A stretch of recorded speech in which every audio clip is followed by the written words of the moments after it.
1:40 ফের ওর online class শুরু হয়ে যাবে, তার আগে ভাত খেয়ে নিচ্ছি দুজনে। এখন বাজে 1:25, ওর মধ্যে ভাত খেয়ে নিতে হবে কয়েক মিনিটের মধ্যে। আর কি রান্না করেছি চলো দেখা। তো রান্না করেছি দেখো, আলু ভাতে দিয়েছি আর আমডাল করেছি, আর এদিকে দেখো বরবটি ভাজা করেছি। তো মেয়েকে বেড়ে দিয়েছি, মেয়ে তো বরবটি ভাজা খায় না, তার জন্য ওকে আলু ভাতে দিয়েছি। আর আমি এদিকেও বেড়ে নিয়েছি, আর তাদের গামলাটাও নিয়ে চলে এসেছি। আজ দুপুরের মেনু আমাদের এটাই বন্ধুরা। তো কারা কারা খাবে তো চলে এসো, যাদের যাদের খাওয়া হয়নি তারা চলে আসতে পারো। আর শুভ দুপুরের অনেক অনেক ভালোবাসা রইল। নিরামিষ রান্নায় অনেকের পছন্দ নয়, অনেকের পছন্দ, কিন্তু কিছু করার নেই। আমাদেরকে এখন সবাইকেই এটাই খেয়ে থাকতে হবে। আর কয়েকটা দিন বাকি, তারপরে ঘাট শ্রাদ্ধ, তারপর বাসি শ্রাদ্ধ।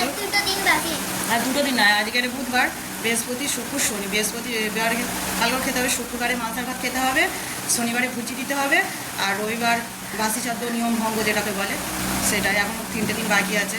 তো দেখতে থাকো বন্ধুরা, ভিডিওতে আসছি শ্রাদ্ধর কাজ নিয়েও যেভাবে আমাদের নিয়ম মানা হয়, যেভাবে নিয়ম সব চালু আছে সেটা তোমাদেরকে দেখাবো। পরে আবার কথা হয় বন্ধুরা। এখন আমি ভাত খেয়ে নিই, টাটা।